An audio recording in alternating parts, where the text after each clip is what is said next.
What's up, y'all? Welcome to today's episode of Trey's Trash Talking Tuesdays. Y'all know what it is. It's Tuesday, it's trash talking, and it's Trey. Let's get right into it.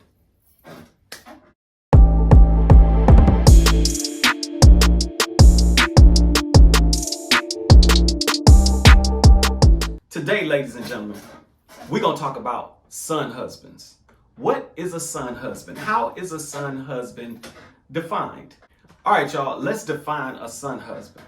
A son husband is a boy who's raised to pretty much take the place of his father. He's raised to be the alpha male in the house. It's as if a man doesn't exist, and even when a male is in the house, he's still being put on a pedestal above and in front of his father sometimes. And if the man is not there, then this is where a lot of women go into, oh, I'm just trying to do this for me and my king, and her son is her king. I want you ladies to realize that no matter if you have a husband or not, if you're raising a son as a single mother, he is not your king, he is your son. And you should treat him as such. Because what happens is you end up in situations where your son is not able to have healthy relationships and he's not able to function in society when it comes to dealing with females or males because he hasn't been trained properly in the way to grow up. There are levels and stages to growing up. So when a son husband starts at a younger age feeling like he has to protect his mother, he has to do for his mother, he has to provide for his mother. I saw on someone else's channel, they talked about Kevin Durant being a son husband, and I totally see that, taking nothing away from his mother at all, taking nothing away from Kevin Durant. However, what kind of irks me sometimes is, where are the fathers? It's always my mama. Well, I'm here to try to change that. So a son husband is basically a man who feels that his overall job is not just to cater to his mother, but cater to all women. And that's where the beta male cup comes in. How and why did your mom make you a son husband? Here's where it gets interesting. Yes, I'm knocking son husbands. I'm sitting up knocking son husbands and talking derogatory about son husbands. But guess what?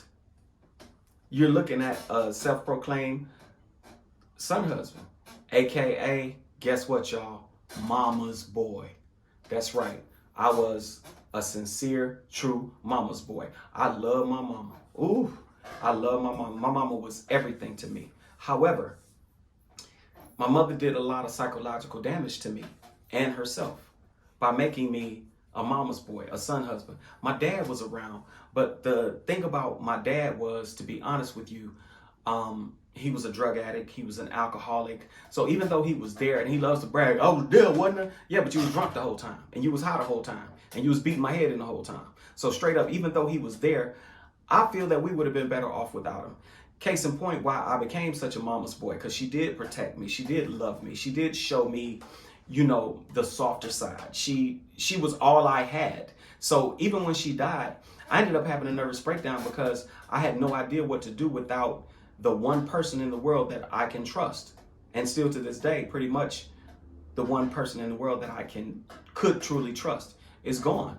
So back to the son husband thing, it puts you in a position where, your mother is your whole world. You're not able to have proper relationships, because I'm a mama's boy. I mean, I would even tell girls, look, I got to check with my mama first. And I'm talking about when I was 19 years old. So it's really not a good thing. And it's not a good developmental thing for your son. And me, I'm talking about me now.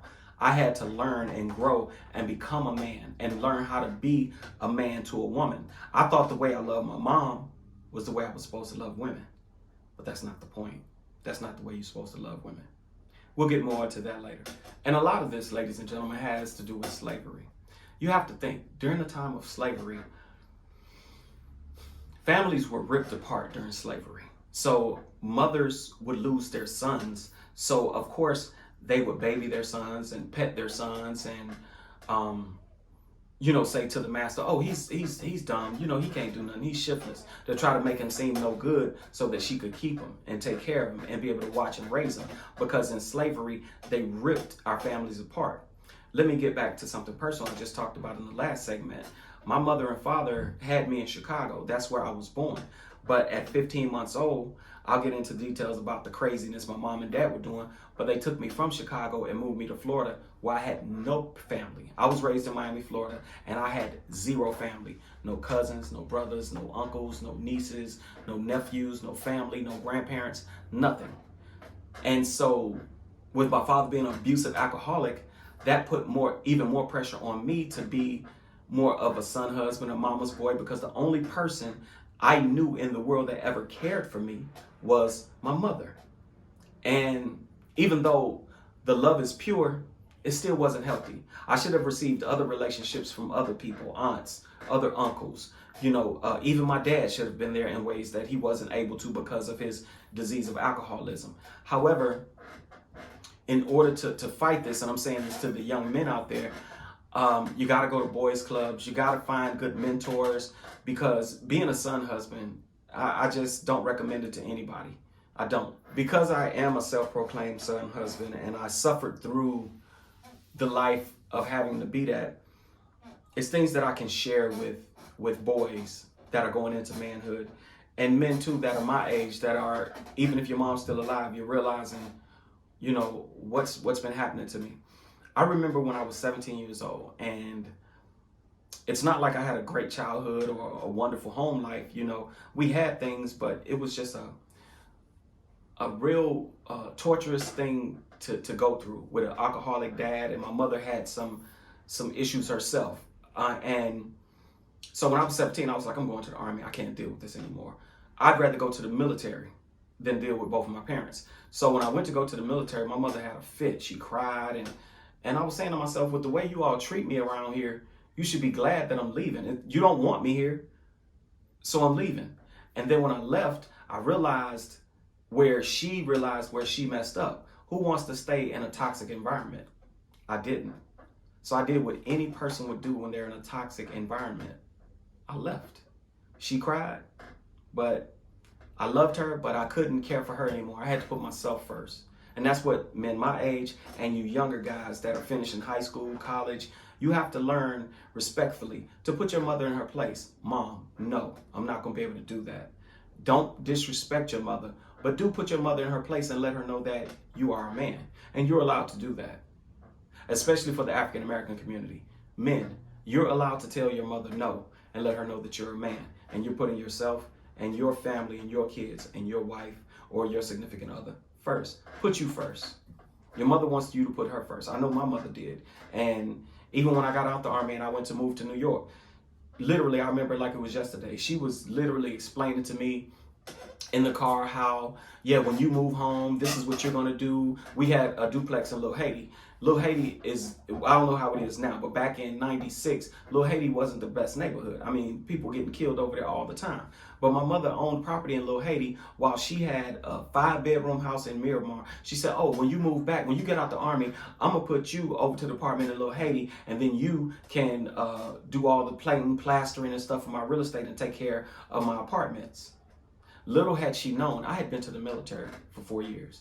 I had already been through a marriage and a divorce. I had already had a set of twin daughters. And after 4 years of being in the military, I was a full-fledged man. And it was no problem for me to tell my mother no. So I was in the car, and I had already told my little brother and sister that I wasn't moving back to Miami when I got out the military, because she had been telling them, when my baby come home, she was looking for her husband. She was looking for my dad.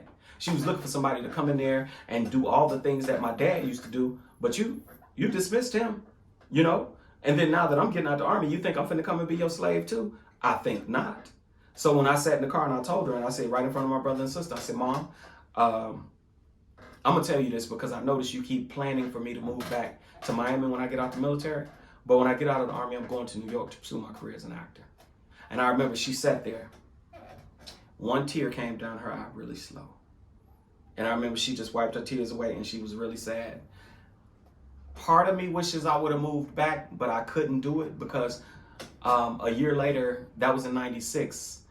By August 11, 1997, my mother was dead. And part of me wishes that I would have moved back, but the other part knows that I couldn't, because I couldn't deal with the pressures of going to the military, becoming a man, having kids, getting married, getting divorced, living a life alone, on my own, learning and finding me. And then now I'm going to go back and allow you to treat me like a child again. At the time, I was 22 years old, and that wasn't going to happen. So I had to move on. Let's talk about two son husbands that have been in the news recently. The first one I want to talk about is Carlisha Hood's son. I have very mixed feelings about this situation because, number one, I don't condone minors having weapons. I don't condone it. However, if I were in that situation that Carlisha Hood's son was in, and I was that age, I can honestly say, I can't say that I wouldn't have done what he did, because regardless of if you're a son husband or not, that's still my mother that you're threatening, and that's still my mother that you are physically assaulting. We all have instincts. We all have fight or flight mode. So I commend that young man for protecting his mother. Now, his mother, on the other hand, some directions I heard that she gave out, I don't know all the details, and I won't get into the details, but I will say this. There comes a time in life where you have to protect your mother. But let's talk about the flip side of that.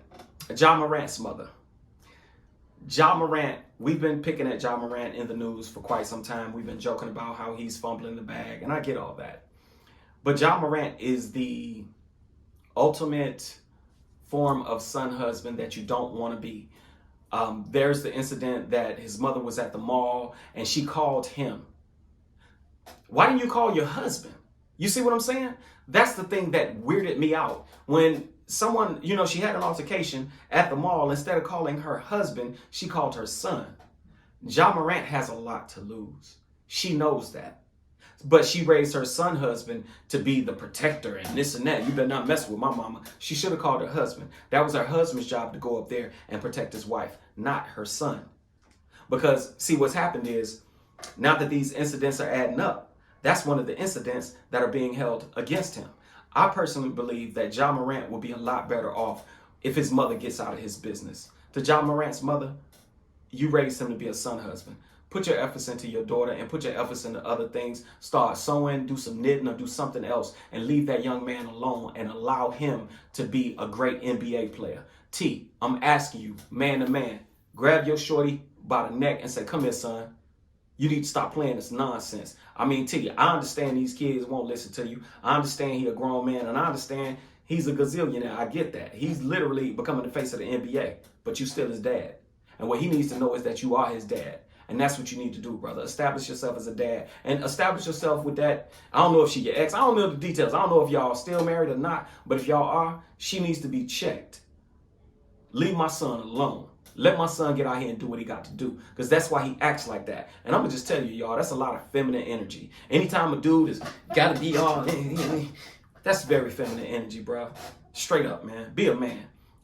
What you need a gun for? What you need guns for? Be a man, bro. The ultimate form of a son husband that you're not supposed to be. That's Ja Morant. When you're raised as a son husband and you're literally taught how to be a son husband, how does it affect your relationships with the opposite sex? From personal experience, I'm going to tell you, I used to be a beta. Yes, I did. I used to be a beta. I used to be a simp. Very much, oh, okay, well, no, I gotta, just happy to go get a woman some flowers and just, oh yeah, and I just made her smile. And when a woman would say, what's wrong, baby? What's wrong? What's wrong? Because I felt it was my job and my responsibility to make and keep her happy. Reminds you of somebody, don't it? Will Smith, another beta male, another cuck, another simp. You see what I'm saying? I say to the men my age, and I say to the youth, don't be no simp. It is not your job and or responsibility to cater to a woman and to make her happy. Self-care. Take care of yourself first. Put you first. Now, if the woman comes along and she adds to it and you all are pleasing and taking care of each other, that's cool. But it is not your full responsibility to pay all the bills and to take care of everything. No, that's a bunch of bull. That's a bunch of nonsense, a bunch of BS. Every situation is different. Every household is different. Every income in every household is different. So act accordingly. But men, do not bend over backwards and neglect yourself to take care of a woman. I'm telling you, being raised as a son husband, being raised as a mama's boy, it will have a tremendous negative effect on how you deal with relationships. So I implore you to be better, and to be better, learn you, put you first. That's the first thing you need to do. And everything else that comes in is just gravy. It's icing on the cake. All right, so here's my call to action to all the queens, because it really starts with you all. Women, I'm going to be man enough to say it. I'm going to be the first to say it. I'm going to say I'm going to be the first to say it, but I'm going to say this as a man. You all run the world. You all have the goods. You are the oracles of the universe. Men and women listen to you. The female is very powerful, especially that black female, because you're the first one. Lucy, the first female human being bone that they found belonged to a black woman named Lucy. So ladies, understand, you are the universe. You are the one giving birth to the universe. So I'm calling this out to my queens. Queens, realize that that man is going to be as powerful as you make him.